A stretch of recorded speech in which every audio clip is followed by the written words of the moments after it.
지난주에는 인간이 하나님과 맺은 행위 언약을 어기게 되므로 그는 결국 언약에 약속한 대로 정죄를 받고 형벌을 받게 되었는데 그 비참한 상황이 얼마나 비참한지에 대해서 함께 생각을 했습니다. 우리는 하나님의 언약을 깨뜨린 이 행위를 이 범죄라고 부릅니다. 그러니까 단순히 계약을 어겼다 그 정도가 아니라 실상은 이것이 도덕적인 범죄에 해당하는 일이다라는 것이죠. 왜냐하면은 이 언약을 맺은 분과의 관계 때문입니다. 언약을 맺은 분은 우리를 창조하신 창조주 하나님이십니다. 그리고 우리는 피조물로서 하나님께 무한 감사를 드리면서 그분을 절대적으로 순종하며 섬겨야 하는 존재인데 이런 한없이 낮고 천한 인간들을 하나님께서 특별하게 사랑하셔서 영생의 약속으로서 언약을 맺으셨던 겁니다. 그리고 이 언약을 맺으신 이 사실이 우리로서는 하나님께서 우리를 한없이 높이신 영광스러운 일이었다는 것이죠. 그런데 이 사실을 마음에 깊이 새기지 않고 그만 미혹에 빠지고 자기의 욕심에 이끌려서 범죄하게 된 것입니다. 바로 이것이 아주 심각한 범죄였어요.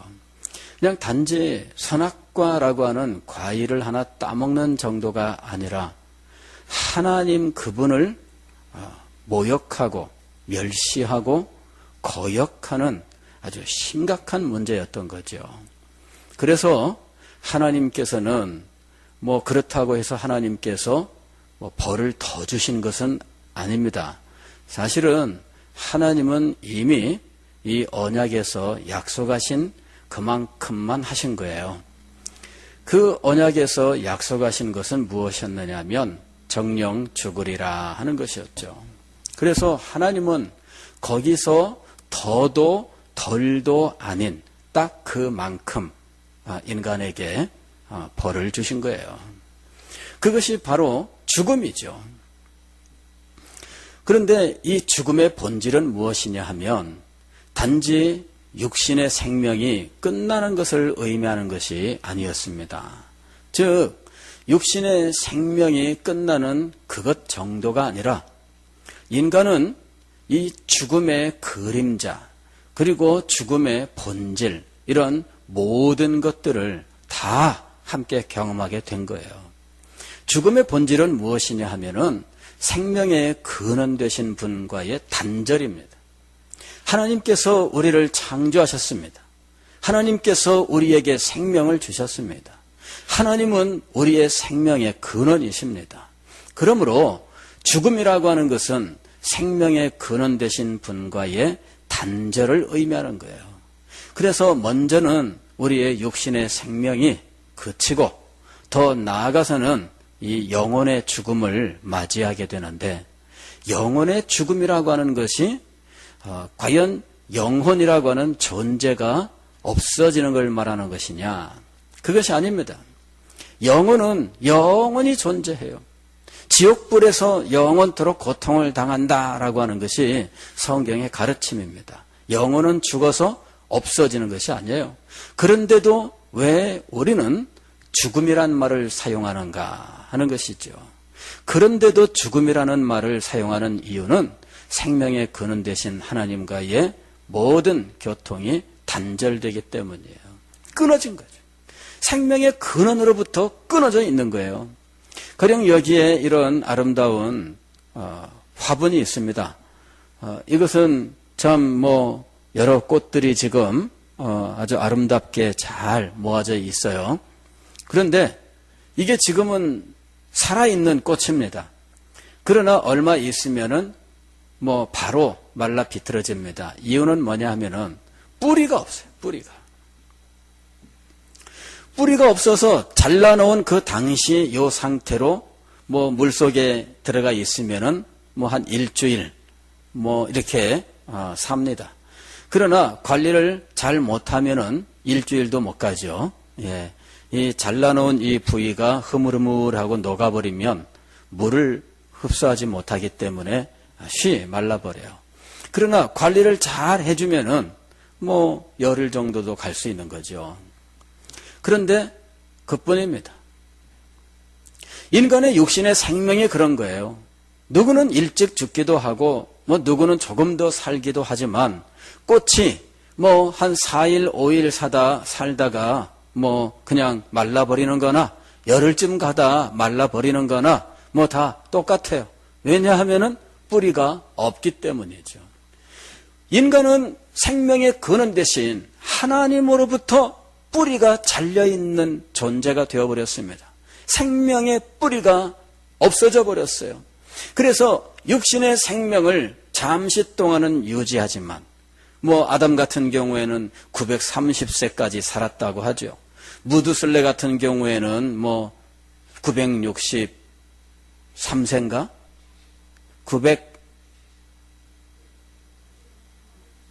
969. 예, 969. 예.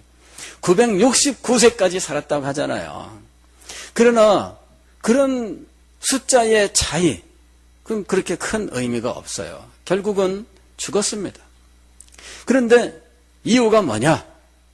생명의 근원 되신 분으로부터 잘렸기 때문이에요.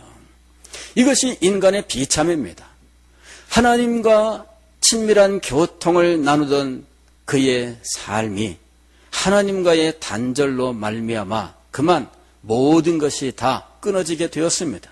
그래서 하나님의 은혜 속에서 그 생명 안에 뿌리를 내리고 살 때 하나님이 창조하신 이 창조 세계로부터 하나님의 모든 사랑이 우리에게 증명되고 우리에게 공급되고 있을 때 누리던 모든 것들을 함께 상실하게 되었는데 인간은 하나님과의 교통이 끊어지면서 하나님의 총애를 상실하면서 하나님께서 창조하셨던 모든 것과 단절되는 비참한 상태에 떨어지게 된 거예요.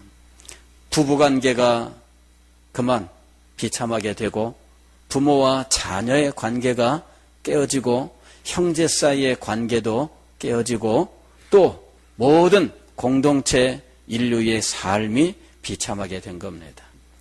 인류의 역사 속에서 최초의 살인이 일어난 이후에 지금까지 얼마나 많은 살인들이 일어났는지, 그리고 각종 다툼과 불화, 더 나아가서는 전쟁들, 얼마나 비참한 비극을 만들어내었는지 모릅니다.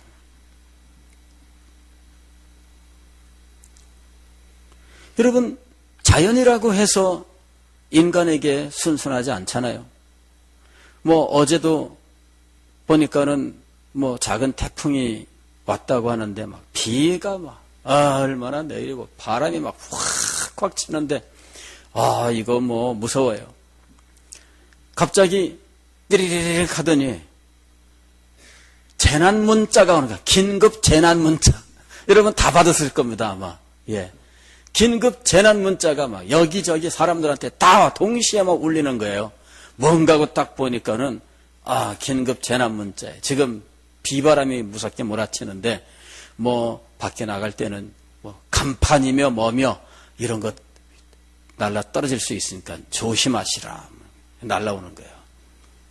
그런데 뭐 그 정도로 그쳤죠 사실은. 예. 그러나 더 무섭고 더 참혹한 일들이 얼마든지 일어나요. 얼마 전에 일본에서 지진이 일어났잖아요. 큐슈 지방에 지진이 일어나고 뭐 화산이 폭발할지 모른다 해갖고 막 지금 또 막 조심하고 있잖아요. 이러니 뭐 난리예요, 난리. 자연도 하나님께서 창조하신 그 상태대로 머물지 않고 인간과 불안한 상태가 되어버리고 말았습니다. 인간에게 찾아온 이 죽음은 하나님께서 인간이 죄를 지었다고 해서 그 죄보다 더하게 한 것도 아니에요. 그냥 약속하신 그만큼만 하신 겁니다. 그게 인간이 겪는 비참이었습니다. 그러나 하나님께서 인간을 이토록 비참한 상태에 버려 두셨는가 하는 것입니다. 오늘 우리 웨스트민스터 소요리문답 제20문은 이 부분을 다루고 있는 거죠. 이 신문 문제는 이렇습니다. 하나님은 모든 인류가 죄와 비참한 상태에서 멸망하게 두셨습니까? 답은 하나님은 영원부터 매우 기뻐하시며 선택하신 자들이 영생 얻게 하시려고 구속자로 말미암아 죄와 비참의 상태로부터 그들을 건져내시고 구원의 상태에 이르게 하시려고 은혜의 언약을 맺으셨습니다. 행위 언약. 인간이 순종하지 못하여서 그만 이 계약이 파기되는 상황에 이르게 된 거예요. 그래서 언약에서 약속하셨던 생명, 이 생명은 생명의 근원 대신 하나님 안에 뿌리를 내리는 일을 의미하는데 이것은 하나님과의 연합, 그래서 하나님을 가장 가까운 곳에서 하나님과 친밀한 교통을 나누는 복된 상태를 의미하는 것이죠. 하나님을 가장 가까운 곳에서 하나님과 가장 높은 사랑의 교제 속에서 하나님께로부터 공급되는 모든 은혜와 복을 누리는 것, 바로 이것이 생명입니다. 그냥 존재가 계속되는 것을 생명이라고 말하지 않아요. 아까도 말씀을 드렸지만은 영혼이 멸망하지 않고 지옥에서 영원토록 존재한다면 우리는 그것을 영생이라고 부를 수 있는가?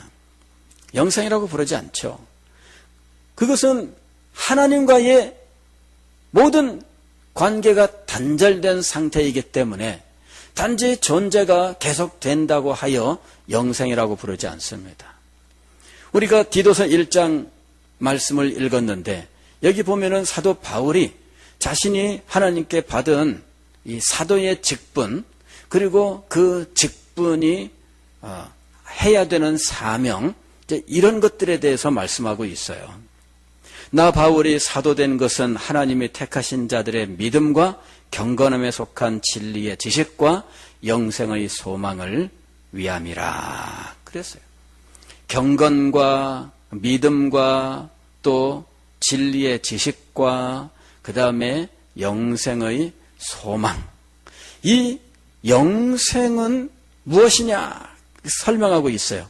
이 영생은 거짓이 없으신 하나님이 영원 전부터 약속하신 것인데, 영원 전에, 즉 이 세상이 창조되기도 전에 아직 이 세상의 지구 혹은 거기에 있는 모든 식물과 동물 그리고 사람들 아무것도 존재하지 않았던 때에 하나님이 약속하셨다는 거예요. 이게 놀라운 거죠. 아직 모든 것이 존재하기도 전에, 아니 하나님이 창조하시기도 전에 하나님은 미리 결정하고 계셨어요. 선택도 그때 있었고요. 예정도 그때 있었고요. 그 다음에 영생의 약속도 이미 그때 있었다는 거죠. 이럴 때 여기 이 영생의 약속, 이 영생이 뭐냐 이거죠. 이것이 바로 행위 언약에서 하나님이 약속하신 생명이에요.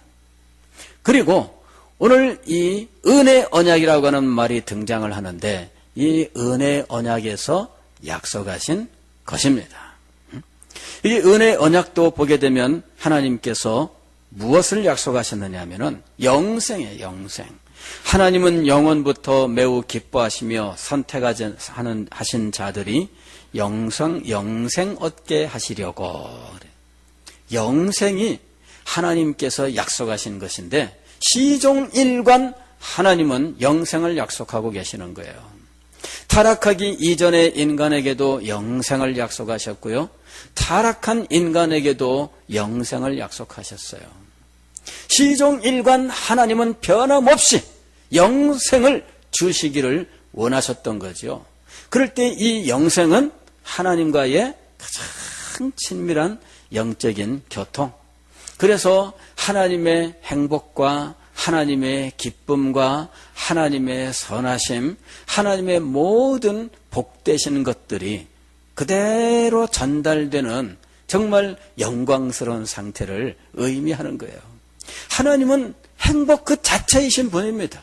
하나님에게는 불행이 없어요. 하나님에게는 행복만 있습니다. 그래서 이 하나님과 하나가 되어서 하나님과 친밀한 교통을 나누는 그 사람에게는 이 하나님의 행복이 그에게 그대로 전달되는 거예요. 그래서 이 사람은 하나님과의 사랑의 교제 속에서 하나님의 그 행복을 그대로 전달받아 가장 복되고 행복한 존재가 되는 것이죠.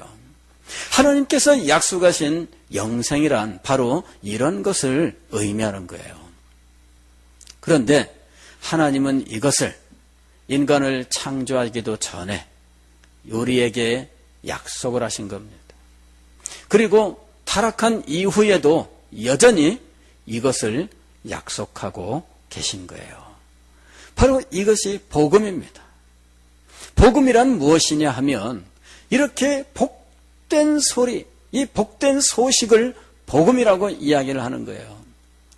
이 복된 소식은 그 내용이 무엇이냐 하면은 타락한 인생들의 구원을 위하여 하나님께서 구속자를 세우셨고 그 구속자를 믿는 믿음으로 말미암아 영원전에 약속하신 영생을 주신다 하는 거예요.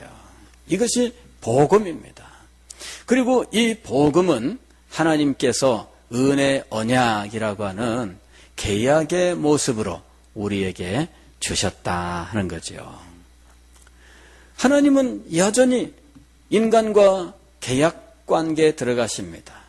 계약을 통해서 우리가 하나님과 계약을 맺을 수 있는 아주 탁월한 존재로 인정받고 있다고 하는 것과 그리고 이 계약을 통해서 우리는 우리의 인격으로 진정으로 동의하여 하나님과 계약 관계에 들어간다고 하는 것과 그 계약을 통하여 하나님이 약속하신 것들은 가장 확실하고 분명하게 우리에게 보장된다고 하는 것이죠. 그래서 하나님은 우리에게 계약으로서 하나님의 약속하신 모든 것들을 주시기를 원하셨던 거예요. 하나님이 우리에게 계약의 형태로 이것을 주셨다고 하는 것은 틀림없이 반드시 확실하게 이루어진다라고 하는 것을 말씀하고 있는 것입니다. 복음은 계약이에요. 하나님의 약속입니다.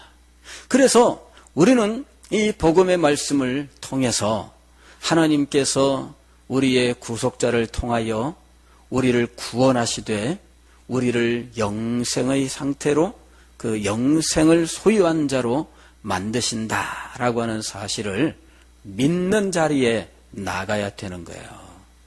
복음은 복되고 영광스러운 것입니다. 이 복음의 핵심은 무엇이냐 하면은 타락한 인생이 구원을 받아 영생을 얻는다는 것인데 그 타락한 인생이 구원을 받는 결정적인 요인은 무엇이냐 하면 구속자라고 하는 부분에 있어요. 구속자. 즉 우리가 갚아야 하는 그 죄값을 대신 갚는 분이 계신다 하는 거죠. 이게 구속자예요. 구속자. 여기서 속이라고 하는 이 말은 값이란 말이에요. 값을 준다는 거예요. 값을 준다. 그래서 이 구속자 혹은 뭐 구원자 이런 말을 쓰는데 이 구원자, 구속자로 말미암아 우리를 구원하신다는 거죠. 구속자. 그래서 이 계약에서 핵심은 무엇이냐면은 구속자예요. 구속자. 이전에 행위 언약에서 영생의 약속, 이거는 변함없이 동일한 거예요. 이번에 은혜 언약에서 약속하신 것은 행위 언약에서 약속하신 것보다 못한 것인가? 그렇지 않습니다. 예, 동일한 거예요. 행위 언약에서 생명을 약속하셨는데 은혜 언약에서도 생명을 약속하신 거예요. 이 약속하신 것은 똑같아요. 구원받아 그랬는데 이 구원은 무엇이냐면은 이 행위 언약에서 약속하신 생명을 그대로 받는 걸 의미하는 거죠. 아담이 타락하기 이전에 에덴 동산에 살던 그 상태로 돌아가는 것이 아니라 아담이 그곳에서 선악을 알게 하는 나무의 실과를 따먹지 않고 이 언약을 지켰더라면 얻게 될 그 생명, 그 영생, 그것을 얻는 것, 이것이 구원이에요. 여기서 다른 점은 무엇이냐? 아담에게 주셨던 이 행위 언약에서는 선악을 알게 하는 나무에 과일이 등장을 하고 이것을 누구 보고 따먹지 말라고 하느냐 하면 아담과 하와에게 따먹지 말라 그런 거예요. 그런데 요 새롭게 주신 이 은혜 언약 속에서는 누가 이 모든 일들을 행하느냐? 구속자라고 하는 이분이 행하시는 거예요. 우리가 행하는 것이 아니라 누가 행하는 거라고요? 구속자가 행하는 거예요. 이것이 핵심입니다. 구속자가 행하는 것이 이 언약의 성공의 핵심 사항이에요. 구속자가 없으면 이 언약은 성립이 되지 않습니다. 구속자가 있어서 이분이 값을 치르기 때문에 이 언약이 유지가 되는 거예요. 구속자가 빠지면 이 언약은 성립되지 않습니다. 그래서 이 언약에서 결정적인 것은 무엇이냐 그러면은 구속자의 존재 여부예요. 최근에 우리 신학계에 굉장히 핫한 센세이셔널하고 아주 그 충격적인 이런 인물이 등장을 했는데 톰 라이트라고 하는 영국의 신학자입니다. 이 사람의 책이 우리나라에 번역이 수십 권이 되어 있습니다. 아마 지금 30권 이상 번역이 되어 있어요. 그 영국의 신학자의 책인데 어떻게 그렇게 많이 번역이 되어 있을까? 많은 사람이 그 책을 좋아하기 때문이죠. 이 사람은 세계적으로 유명한 사람인데 이 사람은 이 개혁주의 신학을 현대적으로 새롭게 해석을 한 인물로서 많은 사람들이 환영을 하고 있는 거예요. 그런데 염려하고 잘못됐다고 하는 사람들도 많아요. 그래서 이 사람에 대한 평가는 양극단에 갈려서 계속 지금 이렇게 논란 중에 있는 상황입니다. 그런 인물이 있다는 것과 우리 신학생들도 많이 읽고 서로 논쟁하고 있다는 사실은 알고 있었지만 구태여 제가 그런 일에 뛰어들 생각을 하지는 않았습니다.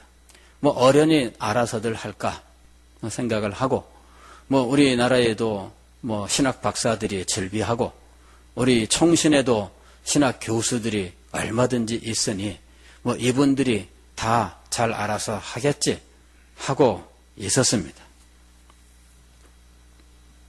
저는 제가 할 일이 있으니까 그런 마음을 가지고 신경을 안 썼는데 우연히 책을 그래도 한번 어떤 말을 하는지는 한번 봐야 되지 않나 생각을 해서 이제 책을 구해서 이제 조금씩 보는 중입니다. 근데 좀 이상해요. 바울의 복음을 설명하는 책이 있는데 그 책을 읽으면서 이상하다. 또 우리가 그렇게 중요하게 여기던 이 칭의 교리에 대해서 이분이 책을 한 권을 썼는데 그 책도 읽었는데 이상해요. 그래서 이분의 책을 이제 다 주문했어요. 감동을 받아서가 아니라 이 사람의 주장을 정확하게 파악을 해봐야 되겠다. 근데 일단 제가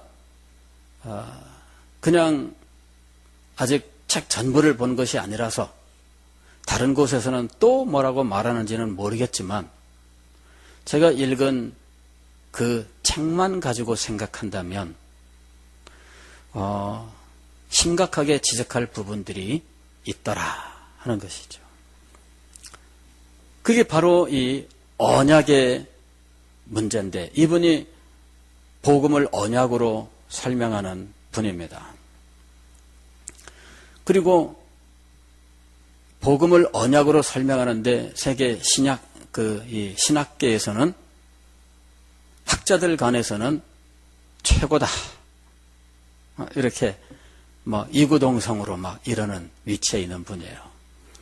그러니 저 같은 사람이 뭐라고 한들 그분의 학문적 위치와 그 모든 것에 피할 바는 아닐 것입니다.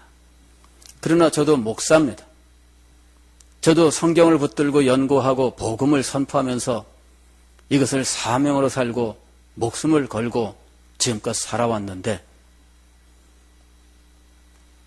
학문적으로 그분과 비교가 안 된다고 해서 말할 거리도 없다고 하는 것은 너무 잔인한 말입니다.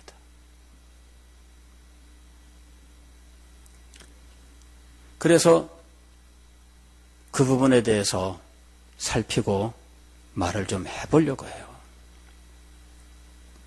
언약에 대해서 굉장히 깊은 연구를 했고 복음을 언약으로 설명해 나가는 부분에서는 굉장히 탁월하다. 근데 이분이 복음을 뭐라고 설명하느냐 그러면은 이스라엘 백성들을 통하여 전 세계를 구원하고자 하시는 하나님의 단일한 언약을 받아들이는 거예요. 하나님이 전 세계를 누구를 통해서 구원하신다고 썼느냐 하면 이스라엘 백성을 통해서요. 이스라엘 백성을 통해서 전 세계를 구원하시려는 하나님의 그 구원의 의도가 아브라함 언약이라고 하는 이 언약을 통하여 제시가 되었다는 거죠. 그게 복음이라는 거예요.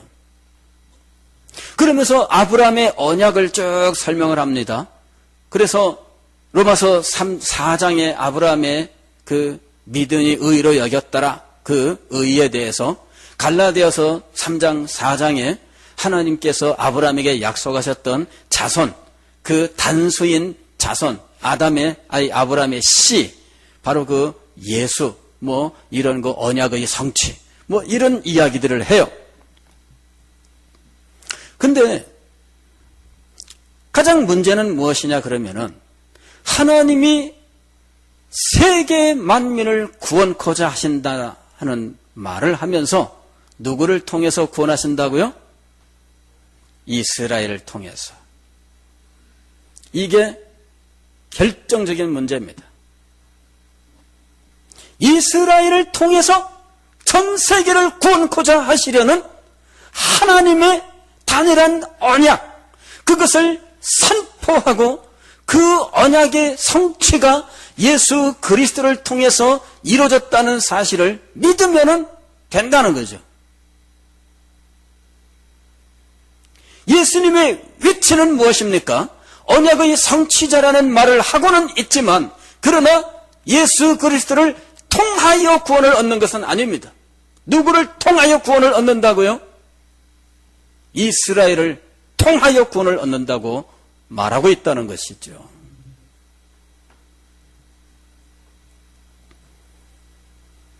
바울의 복음을 말한다. 제목이 그렇습니다.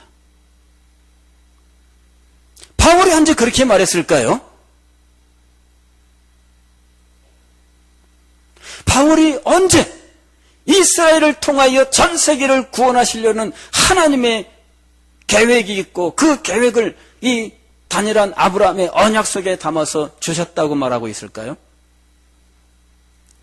사도 바울은 예수 그리스도의 중보직에 대해서, 예수 그리스도의 보증 사역에 대해서, 예수 그리스도의 이 속죄의 사실에 대해서 얼마나 많이 그리고 깊이 있게, 아니 자기의 모든 것을 다 걸어서 말씀하고 있는지 모릅니다. 그러나 그런 부분들은 하나도 말하지 않습니다. 이게 무슨 바울의 복음이에요?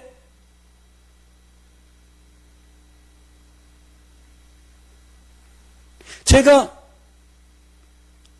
학자들이 알아야 할 거라고 생각하면서 가만히 있던 이 부분에 관심을 가지게 된 것은 바로 그겁니다. 학자들은 말하지 못하고 있는 이 부분,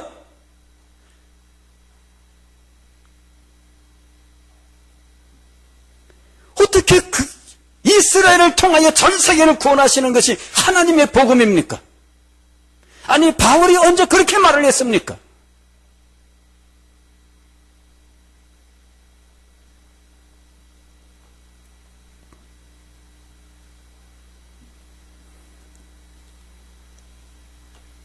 그런데 그 사람이 학자 중에서 제1급 학자이기 때문에 아무도 거기에 대해서 말을 못한다?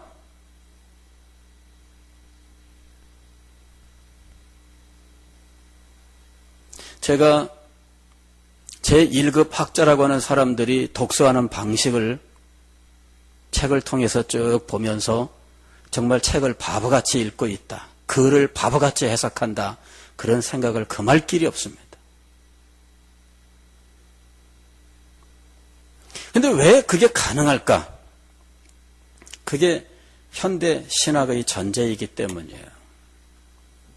현대 신학은 이 성경을 하나님의 말씀으로 받아들이지 않고 성경은 인간의 글이라고 생각을 해요. 다만 이 성경 속에 하나님의 말씀이 있다고 생각하는 거죠. 그래서 이 성경 속에 있는 하나님의 말씀을 자기들이 찾아내야 된다라고 생각하는 거예요.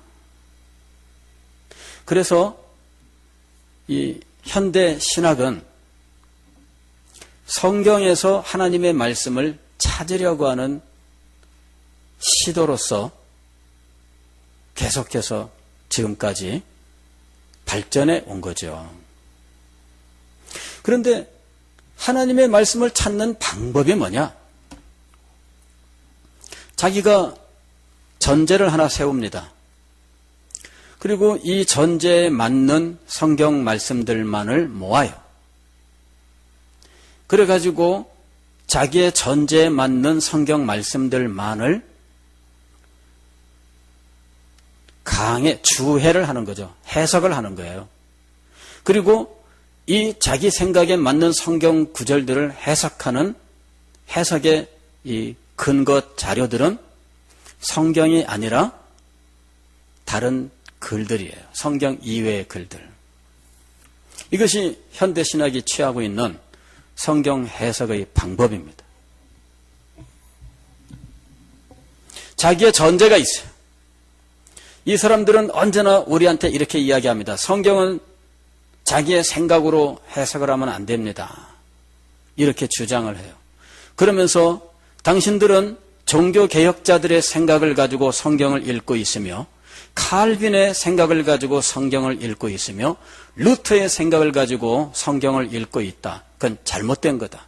성경은 그렇게 선입견을 가지고 혹은 전통적인 어떤 이 선배들의 주장, 이것을 전통이라고 말한다면 이 전통을 가지고 성경을 읽어서는 안 된다. 이렇게 말을 해요. 전통을 가지고 성경을 읽어서는 안 된다. 혹은 어떤 선입견을 가지고 성경을 읽어서는 안 된다. 이렇게 이야기를 해요. 그 말은 저도 지금껏 수없이 하는 말입니다. 그 사람이 전유물이 아니에요. 이 말은 개혁신학 내에서 이미 확고하게 세워져 있는 원리예요. 근데 이 사람이 이 말을 하기 때문에 그 사람이 그 입장에 있느냐 하는 거죠. 즉 전통도 버리고 그 다음에 선입견도 버렸느냐 하는 거죠. 전통을 버린 건 맞아요. 종교개혁자들의 교리를, 처칭의 교리를 버리고, 그리고 전통적으로 우리가 믿어왔었던 예수 믿고 구원받고 이런 모든 것들을 다 버립니다. 전통을 버린 건 맞아요. 그러나 선입견을 버린 건 아니에요. 자기가 가지고 있는 신학적인 전제가 있습니다. 성경 구절도 거기에 맞는 거. 이 현대신학이 해왔던 중요한 방법은 뭐냐면은 자기의 전제를 세우고요. 그 전제에 안 맞는 성경 구절들은 다 이거는 잘못된 거다 하면서 버리는 거예요. 이게 현대신학의 방법입니다. 이거는 후대 사람이 가필한 것일 수 있다. 그래갖고 일단 버리는 거예요. 이거는 이 다른 사람이 이 본래 원본이 아니고 이게 다른 사람의 글들이 여기에 스며들어온 거다. 버리고. 이것이 현대신학이 해온 일이에요. 그래서 이 사람들이 하나님의 말씀이라고 하면서 성경 구절들을 모아놓은 것들은 학자만큼 달라요. 100명의 학자가 있다면 100명의 학자가 다 달라요. 왜? 자기 생각을 가지고 이 성경 말씀에서 어떤 건 가져오고 어떤 건 버리는데 버릴 때마다 거기에다가 딱지를 붙여요. 후대 사람이 가필한 거다. 이거는 원래 없는 것에 들어온 거다. 뭐 이거는 원래 여기는 산사이랑 맞지 않기 때문에 착각한 거다. 이런 식으로 해서 다 딱지를 붙여가지고 다 버립니다.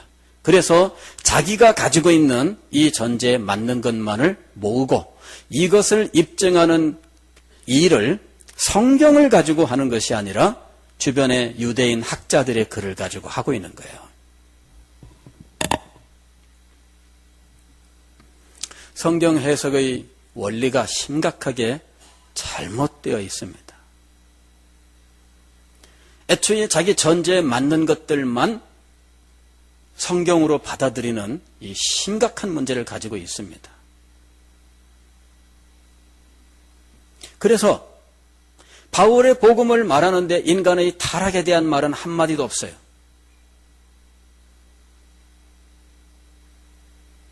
바울의 복음을 말하는데 그리스도의 대속은 한 번도 인정하지 않습니다. 제가 지금까지 성경을 잘못 읽었을까요?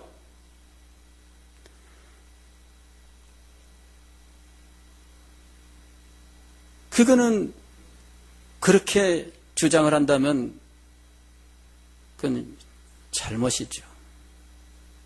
그렇게 주장하는 사람이 잘못이지 내가 잘못 읽은 거 아닙니다. 그럼 그렇게 주장하게 된 근거가 뭐냐 이거예요. 단어에 새로운 의미를 부여해서 그런 식으로 풀어나가고 있는 겁니다.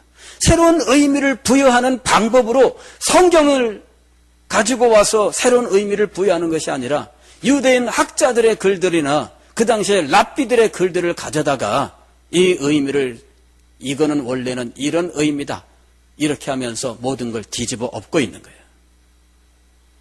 그것을 어떤 사람들은 학문 작업이라 해서 한마디 입도 뻥긋 못하고 굴복하고 있는 거죠.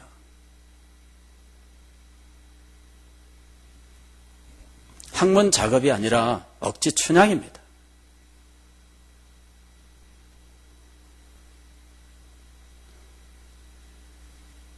그 결과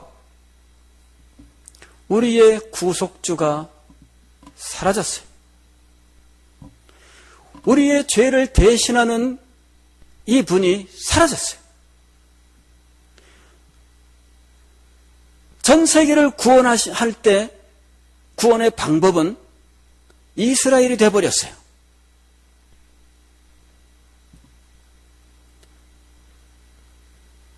그래서 이거는 말하지 않을 수 없다.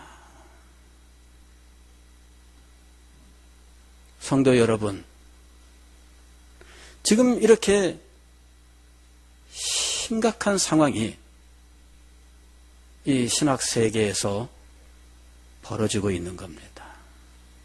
사람들이 박수치고 환호성을 올리면서 신선하다, 새롭다, 탁월하다 이런 칭찬의 말로 찬송이 울려 퍼지는 가운데 우리의 구주는 복음에서 사라지고 그분이 행하셨던 십자가의 희생과 그 대속, 얻은 그 보혈의 공로는 어딘가 찾아볼 수 없는 이런 상황이 지금 벌어지고 있는 거예요.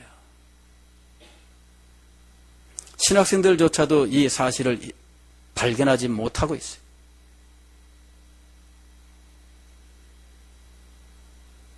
근데 이런 사실들을 알고 경고해야 되는 신학 교수들은 뭐하고 있을까? 제가 누구를 이렇게 심각하게 이야기한 경우가 있습니까? 세상에 이게 뭔가 이거죠. 이게 뭔가.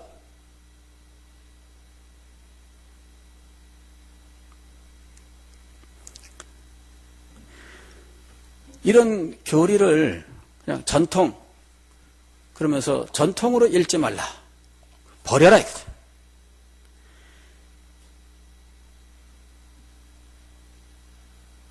이걸 전통으로 성경을 읽는 것이 아니라 성경을 통해서 이러한 가르침들을 교회가 형성했던 거예요.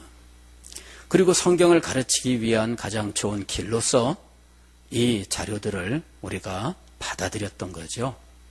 다만 우리는 이 자료를 대할 때마다 늘 다시금 성경으로 돌아가고 성경에 과연 그러한지를 늘 묵상하면서 이것을 새롭게 하는 일들을 계속 해오고 있는 거지요. 오히려 자기의 선입견으로 성경의 본문들을 일부러 마치 지워버린 것처럼 한마디도 말하지 아니하면서 바울이 쓰고 있는 이 로마서에서 로마서 1장 1절로 18절부터 3장 20절까지 나오는 이 인간의 타락상에 대한 이 구절들을 바울의 복음을 말하다 해서 한 번만 언급하고 있는데 그것도 1장 18절로 32절까지의 이 부분은 아예 싹 빼면서 설명을 들어가요.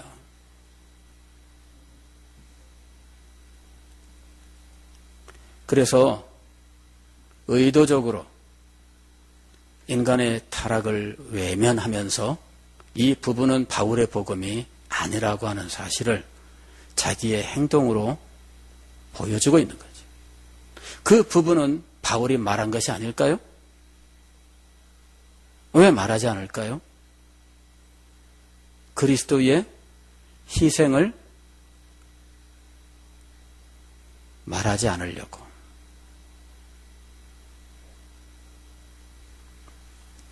아브라함의 언약의 핵심이 무엇일까요? 이스라엘 백성인가요? 아닙니다. 아브라함의 언약의 핵심은 자손인데 갈라디아서 3장과 4장에서 아브라함의 언약의 자손이 바로 단수로 되어 있는 씨라고 이야기하면서 그분이 바로 예수 그리스도다라고 이야기를 하고 있어요. 아브라함의 언약을 말하는데 아브라함의 언약의 가장 핵심인 이 자손, 다윗의 언약에서도 등장하는 이 자손, 그리고 이 언약의 성취자가 이 자손이 된다는 사실, 그리고 이 자손이 죄인들을 위한 죄값을 치르는 대속자가 된다고 하는 이 사실, 이것이 바울의 복음의 핵심입니다. 그런 부분들을 다 빼고 이스라엘을 부각시키면서 이스라엘을 통하여 전 세계를 구원하시려는,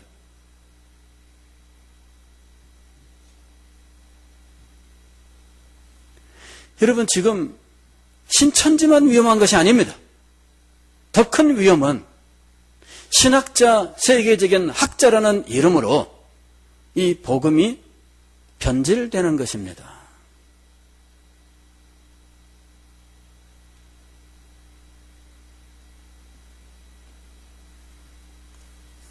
이 시대가 얼마나 위험한 시대인지,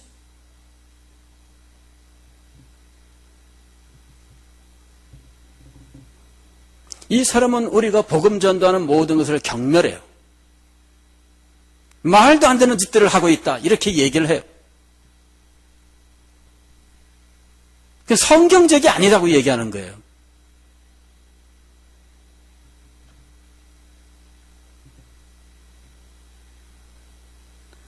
여러분, 그런 사람을 신학생들이 추앙하고 있는 상황입니다.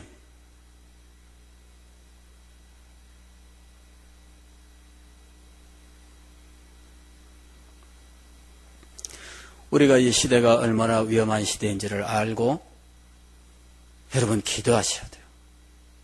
복음을 순결하게 보존하는 것은 교회의 사명입니다. 이 일은 학자들에게 맡기는 것이 아니라 우리에게 맡긴 겁니다. 하나님께서 복음을 학자에게 맡긴 적이 없습니다. 복음은 교회에게 맡겼고요. 바로 우리들에게 맡긴 거예요. 그래서 이 문제에 대해서는 우리들이 하나님 앞에 받은 사명을 깨닫고 이 사명을 감당하기 위해서 최선을 다해야 되는 일인 것입니다. 복음의 핵심인 이 구속주, 이분을 버리는 그 어떤 학문이라도 그것은 신학의 이름을 달아서는 안 되는 것입니다. 그런 사람들이 교회에 존경받는 선생이 되어서는 안 되는 것입니다. 우리는 그리스도께서 우리의 죄를 대속하시는 구속주라고 하는 이 영광스러운 복음을 보존하고 이것을 선포하면서 우리의 구주를 사랑하고 우리 구주의 가르침을 따라 살아가는 신실한 주의 백성들이 되어야 할 것입니다. 기도하겠습니다.